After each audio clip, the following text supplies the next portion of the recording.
friend's house. And you come back home on Sunday and just look at your parents like, y'all need to step your game up. Everything in Timmy's house works. In a cold winter, and to be at a white friend's house and see the motherfuckers in their living room without their coats on.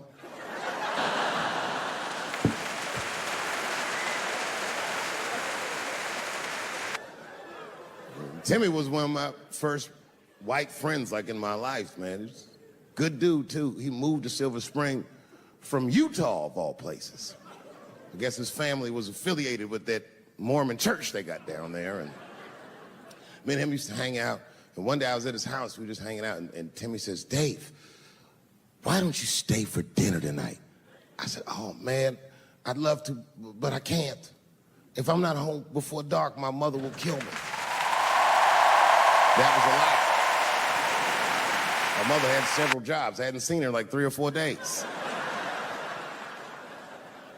At that point in my life, it was my experience that white dinner wasn't delicious.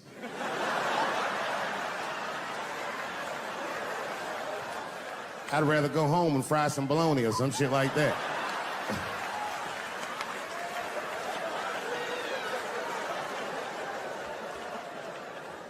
But then old Timmy threw me a curveball I wasn't expecting. He said, "Well, it's too bad you can't stay, Dave, because Mom made stovetop stuffing." I said, "What the fuck, stovetop?"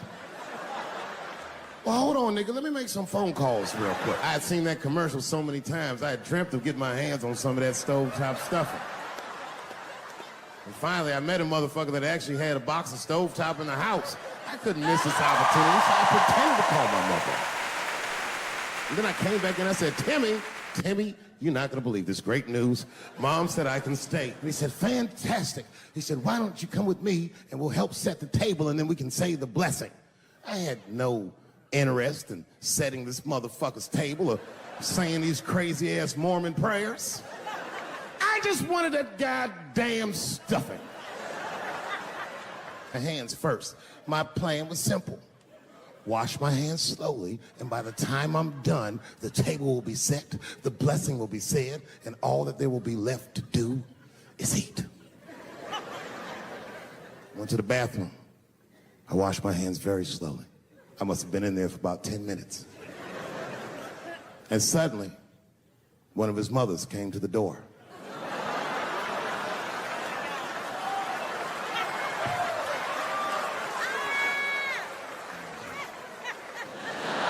She was like, "Oh, David, right?" I said, "Yes, ma'am." She said, "Timmy tells me that you're planning on staying for dinner." I said, "I hope that's not a problem, ma'am." She says, "No, it's no problem. In fact, we'd love to have you. It's just that we weren't expecting company. And I'm afraid there's not enough stovetop stuffing for everybody." During the pussy. Bam! Ladies and gentlemen, I told you I'm dope, nigga. I told you what I was gonna say, and you still didn't see it coming. And that's why I make the big bucks.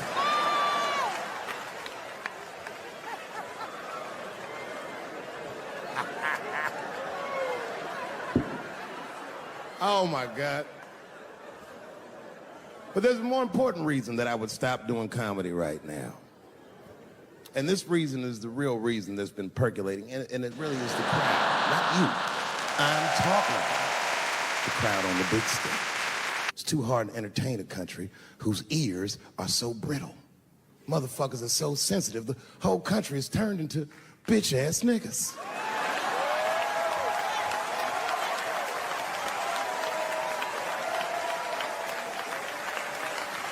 Everything you say upsets somebody. You know, I can remember when it all started. It was when I was doing Chappelle Show. When I was doing Chappelle Show, I used to do the show, and then on the weekends I do like concerts and shit like that. So I'm doing a concert, and there was a couple in the front row, beautiful couple. The wife was obviously Asian.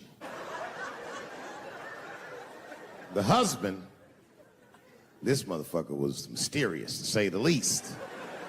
couldn't quite pinpoint where he was from. Caramel-colored fella, very nice hair, but he could have been from anywhere. Bangladesh, Mexico. I can't guess with a nigga like this. This is incredible. All I knew Best show ever. about this guy is that his wife was a bitch. I could see that in her face, too. No, he was laughing and having a good time, and she was scowling at me at a goddamn comedy show. I couldn't figure it out. And then I realized at some point that she was pregnant, and I was smoking on stage. I said, oh my God, that's probably why she's mad. So I started to put my cigarette out, but then she hit me with one of them fake non-smoker calls. So I just kept smoking. I thought to myself, bitch, that babe will be fine, relax. And I tried to break the tension. I just asked her. That's all I said. I go, hey, where are you guys from anyway? And I could tell that she was on to me. She goes, very condescendingly, she says, I'm from California. If you're asking my ethnicity, I am Chinese. He was like, I'm Mexican, bro. I said, well, I'm sorry if I offended you by asking, but you're a very beautiful couple. And miss, there's no question that you're going to give birth to the hardest working baby this world has ever seen.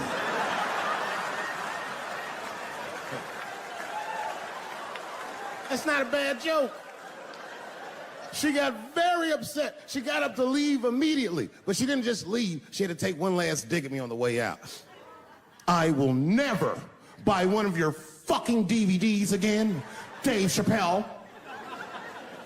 I said, ma'am, with all due respect, Chinese people don't buy DVDs.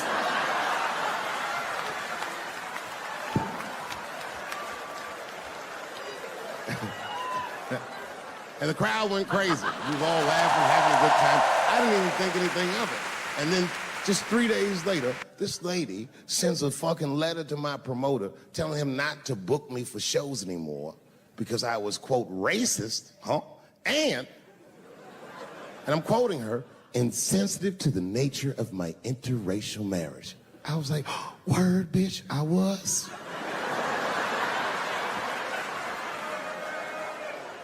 If she would know that I myself am in an interracial marriage. That's right. In fact, my wife is Asian too. Surprise, bitch, I'll see you on Thanksgiving.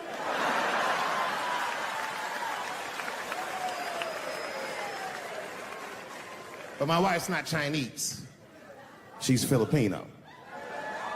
That's right. And our kids are Puerto Rican somehow, so there you go. I don't give a fuck about interracial marriage. In fact, you know what? My mother is half white. A lot of people don't know that. Well, all right, you were a little too excited, but okay. A lot of people don't believe me when I say that, but it's true. You can't tell looking at me, but if I grew my hair out, you would think you was at a fucking Cat Williams concert. My shit is beautiful.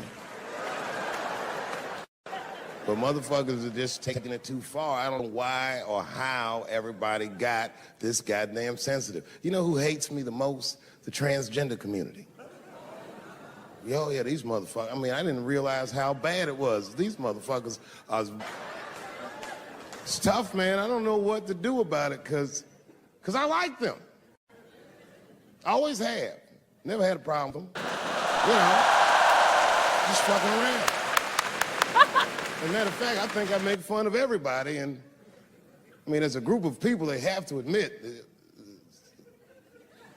it's kind of fucking hilarious, man. I'm sorry, bro. It's like, I've never seen somebody in such a hilarious predicament not have a sense of humor about it. They're born feeling like there's something other than they're born as, and that's kind of funny, you know? I mean, it's funny if it's not happening to you. It's like that white black bitch that's in the news all the time. Rachel Dolezal. She's a white woman, but then she dressed up like a nigga and shot her way up to the very top of blackness.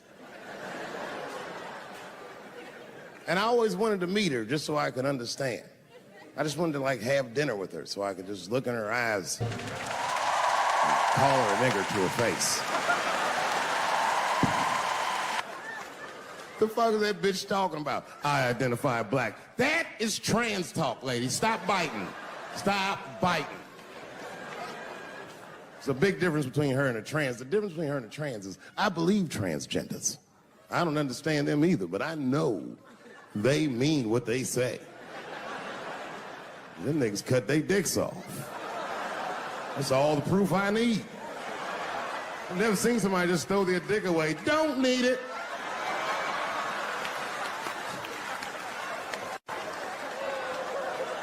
I don't understand, but I believe you and I support your decision, motherfucker.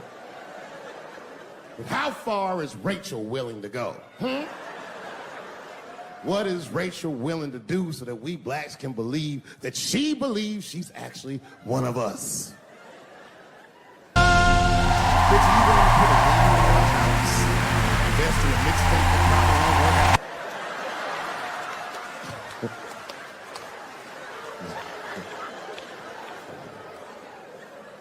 She didn't even change her name. Didn't even change her name. Her name is Rachel. I can't believe in that name. If you want my support, you're gonna have to change your name to the blackest shit I've ever heard. Bitch, you're gonna have to change your name to Draymond Green. I don't know a blacker name than that. That shit is black on paper. If you type Draymond Green into Airbnb, that shit will log off automatically.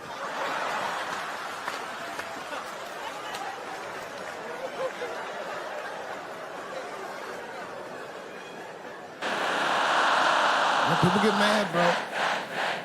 People get mad about everything I say. I was doing a show. I was in Portland, Oregon. And I was checked in a hotel under the name Charles Edward Cheese.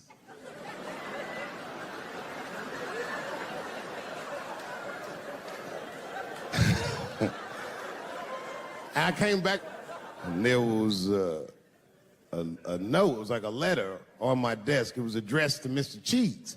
So obviously, I'm going to assume that whoever wrote this letter must be an intimate friend of mine. This is not some kind of name that a person would just guess. But then I opened the letter, and it turns out I don't know this person at all. It's a fan letter. You know, I'm not even used to the idea that I have fans, but I'm grateful for it. And even though I'm grateful for fans, I don't read those letters. Be nice if I did, but realistically, it's like, what am I, Santa Claus, nigga? I don't have time for this. Like, got shit I want to do. I'm trying to chill. Read all these dreams and wishes from strangers. But I read it. I'd already opened it. So I just read the whole letter. And you know what, man? Whoever wrote this letter truly loves me. I mean, they were really fucking nice in the letter. And then they described to me what it was like to come to the show, how excited they were, how much fun they were having.